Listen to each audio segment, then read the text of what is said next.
소리로 같이 좀 보시도록 하겠습니다. 11절부터 보겠습니다. 디모데전서 6장 11절 12절입니다.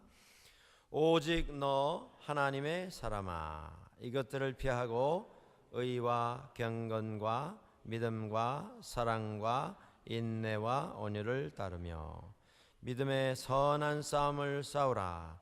영생을 취하라.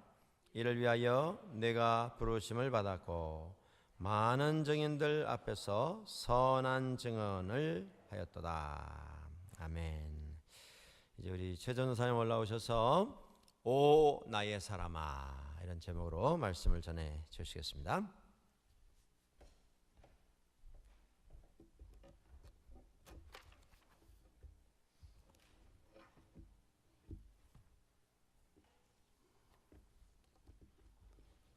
반갑습니다. 성경에 나타나는 하나님의 구원의 이야기는 크게 창조, 타락, 구속, 완성으로 요약할 수 있습니다. 하나님께서 우주 만물을 창조하셨고 아담과 하와의 죄로 인해 우주가 타락했으나 예수 그리스도를 통해서 세상이 구원을 받을 수 있게 되었고, 그리스도께서 다시 오실 때 그 구원은 완전히 완성될 것이라는 내용입니다. 오늘 우리는 이 성경의 구속사 과정 가운데 구속에서부터 완성사에, 즉 예수님께서 십자가에서 악한 세력을 승리하신 이후부터 언젠가 다시 오실 그날 사이의 기간에 주목하고자 합니다. 이 시기는 복음서로부터 요한계시록까지 신약 성경 전체의 시기가 포함되며 오늘 우리가 살아가는 현대의 시간까지 아우릅니다. 이 기간에 신자가 겪는 것들 중에 하나가 영적 전쟁일 것입니다. 비록 예수 그리스도께서 십자가에서 죽으심과 부활을 통해 사단의 세력을 이미 승리하셨지만 이 승리의 최종 완성은 그리스도께서 다시 오실 때 일어납니다. 이 때문에 우리는 현재 그리스도의 승리를 칭의와 성화로 누리고 있지만 그 악한 세력과 영적 전쟁을 계속 치르고 있는 것입니다. 흥미롭게도 이 영적 전쟁은 현대를 살고 있는 우리뿐만 아니라 1세기 에베소 교회도 동일하게 있었습니다. 오늘 우리가 읽은 디모데전서는 바울이 61년도 또는 62년도에 디모데에게 쓴 첫 편지입니다. 이 편지 내용을 보면 에베소 교회가 예수님과 사도 바울이 예언한 대로 미혹의 영과 싸우는 중에 있었다는 것을 알 수 있습니다. 마가복음 13장 22절에 거짓 그리스도들과 거짓 선지자들이 일어나서 이적과 기사를 행하여 할 수만 있으면 택하신 자들을 미혹하려 하리라, 예수님께서 예언하셨던 겁니다. 그리고 디모데전서 4장 1절을 보면 그러나 성령이 밝히 말씀하시기를 후일에 어떤 사람들이 믿음에서 떠나 미혹하는 영과 귀신의 가르침을 따르리라 하셨으니, 여기서 후일에라는 단어는 마지막 때를 말하는 미래적인 표현이지만 신약 성경 전체를 고려해 볼 때 예수님의 부활과 성령님의 역사가 시작된 이후의 시기를 또한 포함하고 있습니다. 바울이 묘사한 에베소 교회의 상황은 예수님의 예언과 자신이 성령으로부터 받은 예언과 동일하게 거짓 선생들이 등장했고 신자들을 이미 미혹하고 있었기 때문입니다. 이것은 에베소 교회의 가장 큰 위기였습니다. 그래서 교회를 사랑했던 바울은 자신이 세례를 베푼 영적인 아들이자 가장 신뢰하는 디모데에게 중요한 임무를 맡깁니다. 그 임무들 중에 가장 핵심되는 것이 교회 안에 있는 거짓 교사들과 그들의 가르침을 제거하고 올바른 그 복음을 사수하라는 것입니다. 이 배경 안에서 오늘 우리는 먼저 에베소 교회의 가짜 복음이 무엇이었으며 바울의 처방은 무엇이었는지 먼저 살펴보고자 합니다. 그리고 나서 오늘날 현대 교회에 들어와 있는 가짜 복음을 몇 가지 분별하고자 합니다. 당시 에베소 교회를 둘러싼 그리스 로마 문화에는 예수 그리스도의 복음과 다른 가르침들이 있었습니다. 신자들을 미혹해 하는 거짓 교훈들이 있었던 것이죠. 바울은 디모데전서 1장 4절에서 신화와 끝없는 족보 논쟁이 있었다고 기록합니다. 신하와 끝없는 족보에 몰두하지 말게 하려 함이라. 이런 것은 믿음 안에 있는 하나님의 경륜을 이름보다 도리어 변론을 내는 것이라. 이 구절에 쓰인 신화의 내용은 우리가 정확히 알 수는 없지만 그리스 신화의 가능성이 높습니다. 그리스 로마인들은 당시 판테온 신전을 지어서 그리스 모든 신들을 예배했습니다. 그들의 종교가 다신교였음을 말해주는 것이죠. 뿐만 아니라 이들은 마술이나 별자리로 점치기, 여러 가지 주술적인 의식 등을 선호했는데 이들이 운명론을 따랐음을 또한 알 수 있습니다. 사도행전 17장에서 바울이 아테네 사람들을 전도할 때 말한 대로 이들의 일상은 매우 종교적이었습니다. 두 번째로 유대인 그룹에서 나온 거짓 교사들의 족보 논쟁이었습니다. 우리는 정확히 어떤 족보를 두고 이들이 몰두하고 있었는지 알 수는 없지만 가장 가능성이 있는 해석은 땅 문서와 관련된 족보로 보입니다. 당시 족보에는 우리가 오늘 사용하는 여호수아서에 나오는 기록들처럼 땅 분배와 땅 주인이 기록되어 있었기 때문에 유산으로 둘러싼 논쟁이었을 것이라고 추측합니다. 세 번째로 돈을 사랑하는 것이었습니다. 디모데전서 6장 3절부터 10절에서 바울은 경건을 이익의 수단으로 삼는 사꾼 선생들과 그들의 잘못된 경건을 지적하고 있습니다. 3절부터 5절에서 우리는 사꾼 교사들의 특징들을 알 수 있습니다. 첫 번째, 그들은 탐욕스럽다. 두 번째, 그들은 자기 안에 잘못된 교훈에 사로잡혀 있어서 올바른 복음을 거스른다. 세 번째, 그들은 변론과 논쟁을 좋아한다. 네 번째, 그들은 마음이 부패했고 진리가 없으며 돈을 위해 경건을 이용한다. 9절부터 10절에서 바울은 돈을 사랑하는 것이 모든 악의 뿌리라고 강조하며 정함이 없는 재물에 소망을 두지 말고 하나님께 그 소망을 두라고 가르칩니다. 부하려 하는 자들은 시험과 올무와 여러 가지 어리석고 해로운 욕심에 떨어지나니 곧 사람으로 파멸과 멸망에 빠지게 하는 것이라. 돈을 사랑함이 일만 악의 뿌리가 되나니 이것을 탐내는 자들은 미혹을 받아 믿음에서 떠나 많은 근심으로써 자기를 찔렀도다. 탐욕은 믿음을 거스릅니다. 마지막으로 에베소 교회를 괴롭혔던 미혹의 영은 영지주의입니다. 바울이 쓴 이 편지에서 가장 많이 언급되는 이단이 바로 영지주의입니다. 영지주의는 영어로 나스티시즘이라고 부르고 흔히들 이혼론의 근원이 바로 이 영지주의라고 말하죠. 영지주의는 예수님께서 탄생하시기 200년 전부터, 그러니까 기원전 2세기 때부터 그리스, 로마, 소아시아 전 지역 등에서 형성된 이단 세력입니다. 이들은 영과 육을 분리해서 영적인 것은 아주 거룩하고 선하지만 육적인 것은 악한 것으로 치부했습니다. 그리고 육체를 하나의 감옥으로 보고 육체로부터 벗어나기 위해서는 영적으로 신비한 지식을 얻어야 한다고 믿었습니다. 그래서 그들은 금욕주의 생활을 했습니다. 결혼을 하지 않았고 어떤 음식은 먹지 않았으며 예수님의 성육신과 그리고 그분의 인성 그리고 몸의 부활을 전혀 믿지 못했습니다. 그래서 바울은 디모데에게 이 이단의 가르침을 지적하는 내용을 썼습니다. 가령 디모데전서 2장 15절에 여자들이 만일 정숙함으로써 믿음과 사랑과 거룩함에 거하면 그의 해산함으로 구원을 얻으리라. 출산은 곧 감옥이며 심각한 죄라고 생각했던 영지주의자들의 가르침을 반박하는 주장입니다. 음식과 관련해서는 4장 1절에 흔히 혼인을 금하고 어떤 음식물을 먹지 말라고 할 터이나 음식물은 하나님이 지으신 바니 믿는 자들과 진리를 아는 자들이 감사함으로 받을 것이라.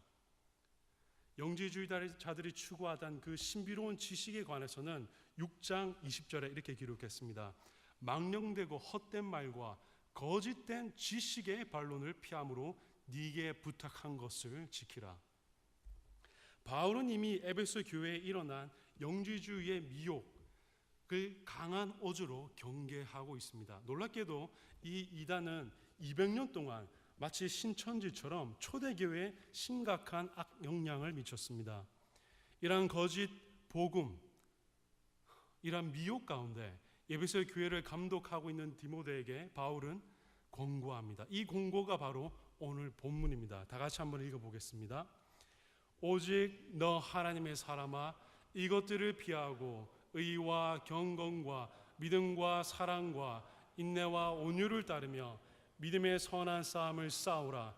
영생을 취하라. 이를 위하여 네가 부르심을 받았고 많은 증인 앞에서 선한 증언을 하였도다. 이제 바울은 11절부터 디모데에게 초점을 맞추기 시작합니다. 11절은 킹 제임스 번역본을 이렇게 시작합니다. But thou, O man of God. 지극하면 하지만 너, 오 하나님의 사람아 입니다. 즉 앞서 언급한 거짓 교사들과 대조를 만들며 참된 하나님의 교사인 디모데로 이제 시선을 옮겨가고 있습니다. 디모데가 강한 믿음을 가진 그리스도인이었음에도 불구하고 이 단어에는 디모데의 정체성을 각인시키는 바울의 그 뜨거운 목소리가 짙게 담겨 있는 것 같습니다. 이어서 바울은 디모데가 피할 것과 반대로 추구할 것을 명령합니다. 이것들을 피하라. 여기서 이것들은 앞서 제가 설명드린 거짓 교훈들을 언급합니다. 말하고 있습니다. 그리스 원문은 좀 더 적극적인 행동을 동반하는 표현을 사용합니다. 페우고, 즉 달아나라, 도망쳐라. 나의 사랑하는 디모데야, 이러한 거짓들로부터 도망쳐라. 다음 바울은 6가지 따라가야 할 것들을 나열합니다. 여기서 따르다는 그리스어로 디오케입니다. 이 단어 또한 아주 적극적이고 빠른 행동을 촉구하는 단어입니다. 재빨리 움직여라, 추구하라, 따르라, 그 방향으로 앞으로 나아가라. 의와 경건, 믿음과 사랑, 인내와 온유를 추구하라.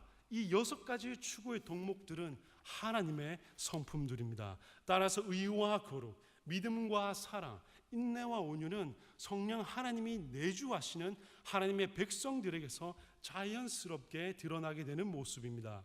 즉 바울은 디모데에게 다른 어떤 것도 아닌 하나님을 추구하라고, 그분을 닮아가기를 한 방향을 제시하고 있는 것입니다.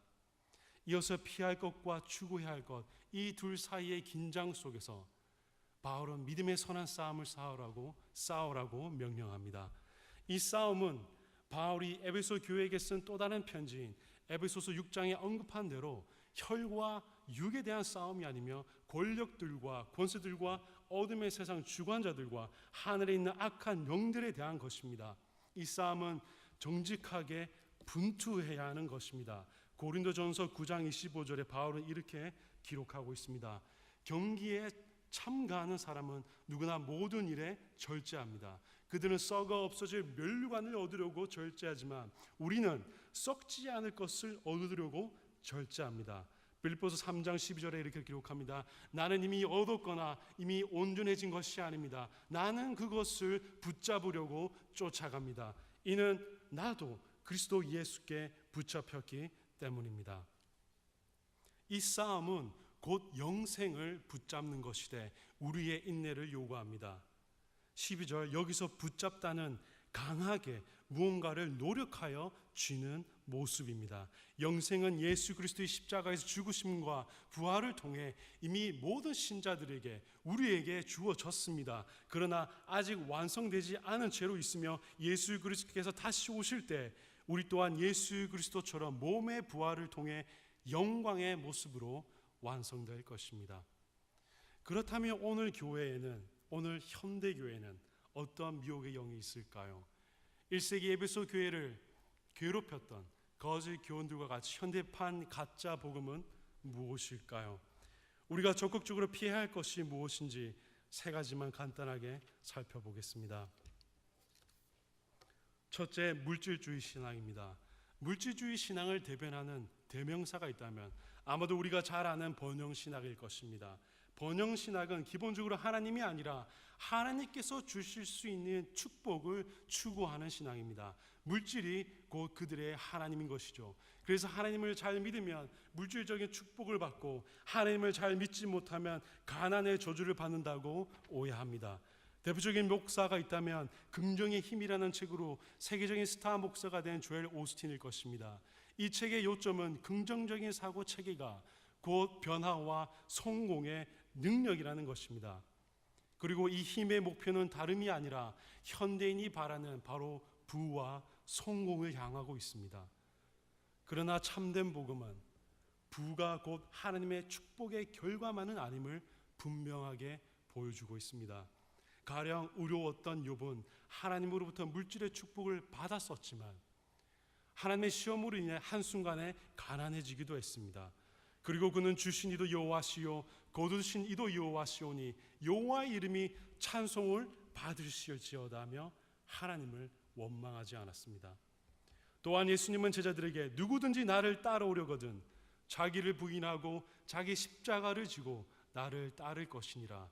누구든지 제 목숨을 구원하고자 하면 잃을 것이요 누구든지 나를 위하여 제 목숨을 잃으면 찾으리라 말씀하셨습니다. 예수님의 제자들 중에 베드로는 십자가에 거꾸로 매달려 죽었다는 소문이 있으며 바울은 이방인들에게 복음을 전파하기 위해 수차례 로마 감옥에 투옥되었으며 매를 맞았습니다.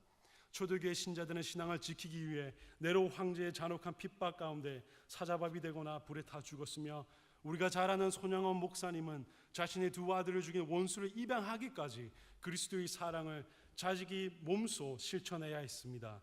참된 복음은 우리에게 그리스도와 같은 영광의 부활뿐만 아니라 십자가의 고난도 약속하고 있습니다. 두 번째, 성공주의 신앙입니다. 요즘 성공의 기준이 부와 명예이기 때문에 물질주의 신앙과 매우 밀접합니다. 이 신앙은 한 가지 왜곡된 환상이 크게 자리 잡고 있습니다.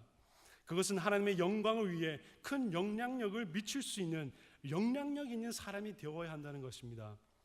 표면적으로는 아주 매끈해 보이는 말이지만 이것은 스스로 자신의 삶을 결정하려는 교만이 자리 잡고 있습니다. 그래서 자신의 계획대로 자신의 기준에 맞게 성공적인 삶을 살고 있지 않으면 하나님을 쉽게 원망합니다. 대개 그러한 기준들은 세상적인 기준을 적용하며 매 분야에서 최고의 성과를 노립니다. 자신이 최고가 되어야 하나님께 최고의 영광을 돌릴 수 있다고 착각하기 때문입니다. 여기에 일조하는 책들은 보통 성공 신화를 내세운 영웅적인 간증 서적들입니다. 물론 경건한 간증집들도 있습니다만 이런 책들은 눈에 띄는 화려한 결과를 극적으로 다루며 해피엔딩으로 끝을 맺습니다. 분별력이 부족한 독자들은 예수 그리스도가 아니라 그 결과에만 매료되어 간증자의 삶을 미신처럼 따라하려고 합니다. 그러나 참된 복음은 다릅니다. 하나님께서 우리 자신의 꿈을 위해 최고가 되려고 노력하는 사람이 아니라 하나님께서는 우리 자신의 꿈을 위해 최고가 되려고 노력하는 사람이 아니라 하나님께 순종할 수 있는 자를, 자신의 계획과 목표를 쫓아가는 사람이 아니라 하나님의 마음을 따라가는 자를, 자존심이 강한 열정적 사람이 아니라 겸손한 자를 사용하신다는 사실입니다. 하나님은 자신의 마음에 합한 다윗을 사용하셨습니다. 그러나 그분은 누구보다 지혜로웠던 솔로몬을 결국 버리셨습니다. 인내심이 부족한 현대 기술 문화의 거센 흐름과 달리 하나님의 나라는 세상에 있는 어떤 씨보다 작은 겨자씨 한 알이 큰 나무가 되어 새들이 와서 그 나무에 깃들게 되는 예수님의 비유처럼 놀랍게도 낮고 작은 곳에서부터 은밀하게 확정되어 간다는 사실을 우리는 기억할 필요가 있습니다. 마지막으로 인본주의 신앙을 언급하겠습니다. 인본주의라는 용어는 시대마다 각각 다른 뜻을 가지고 있지만 제가 오늘 의미하는 것은 인간 중심의 신앙을 뜻합니다. 하나님 중심이 아닌 자기 중심적인 신앙입니다. 개인적으로 인간 중심적인 신앙은 오늘날 권위와 차별에 신경과민을 보이는 젊은이들에게 사단이 자주 이용하는 함정이 아닐까 생각합니다. 가령 여기에는 보편구원론이 있습니다. 보편구원론 또는 만인구원론이라고 불리는 이 종말론 안에는 조금씩 견해가 있지만, 틀린 견해들이 있지만 이들의 공통된 믿음은 모든 사람들이 결국 구원을 받게 된다는 주장입니다. 구원이 보편적이라는 의미에서 유니버셜리즘이라는 단어를 사용하고 있고, 보통 모든 사람이 결국 지옥에 가지 않고 천국에 간다고 믿습니다. 아마도 이 종말론을 최근 몇 년 사이 세계적으로 담론화시킨 목사가 있다면 롯벨일 것입니다. 그는 그의 책 사랑이 이긴다에서 이 종말론의 가능성을 하나님의 공의를 제거한 채 사랑의 측면만을 강조하며 보편구원론을 부흥시키고 있습니다. 보편구원론을 지지하는 자들이 가장 많이 사용하는 말씀은 디모데전서 2장 4절입니다. 하나님은 모든 사람이 구원을 받으며 진리를 아는 데 이르기를 원하시느니라. 이들은 이 구절이 모든 사람들을 영생으로 인도하실 하나님의 계획으로 해석합니다. 그러나 이 말씀의 정확한 해석은 유대인이든 이방인이든 누구든지 복음을 영접하는 자들에게 구원이 열려 있다는 의미입니다. 이어서 바울은 4장 10절에서 하나님은 모든 믿는 자들의 구주시라고 구체적으로 이 범위를 규정하고 있습니다. 예수님의 말씀은 더 명확합니다. 마태복음 25장 46절에 그들은 영벌에 의인들은 영생에 들어가리라 하시니라 고 말씀하셨습니다. 여기서 영벌, 영생 이 단어 앞에 붙어있는 형용사 영원한은 동일한 그리스어 아이오니오스 단어를 사용하고 있습니다.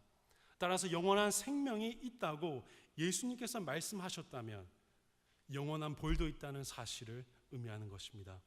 참된 복음은 하나님의 사랑뿐 아니라 공의라는 두 측면 모두를 보존하고 그분의 영원하신 주권을 따릅니다. 구원은 우리의 권리가 아니라 하나님의 온전한 전적인 자비이며 은혜라는 사실을 기억할 필요가 있습니다.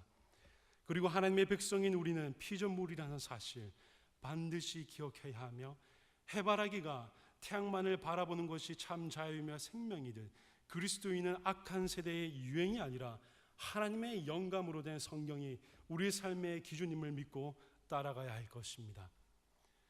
우리는 바울이 언급한 마지막 때와 비슷한 영적 상황 가운데 살고 있습니다. 비록 오늘날 과학주의 중심의 교육이 영적 세계를 무시하는 분위기를 조성했지만 성경은 예수 그리스도께서 다시 오실 때까지 영적 전쟁이 지속될 것을 말하고 있습니다. 사단은 계속해서 할 수만 있다면 미혹의 영을 통해 선한 싸움을 방해할 것입니다. 오늘 제가 언급한 것과 또 다른 가짜 복음들이 아주 많이 있습니다. 그러나 저는 오늘 여기까지 이 부분을 다루도록 하겠습니다. 바울이 디모데에게 첫 편지를 쓰고 3, 4년 뒤 로마에 있던 베드로는 바울과 비슷한 오조로 소아시아에 흩어져 있는 그리스도인들에게 다음과 같이 경고했습니다. 이 부분을 다 같이 한번 읽으면 좋을 것 같습니다. 베드로전서 5장 8절에서 10절까지 같이 읽도록 하겠습니다.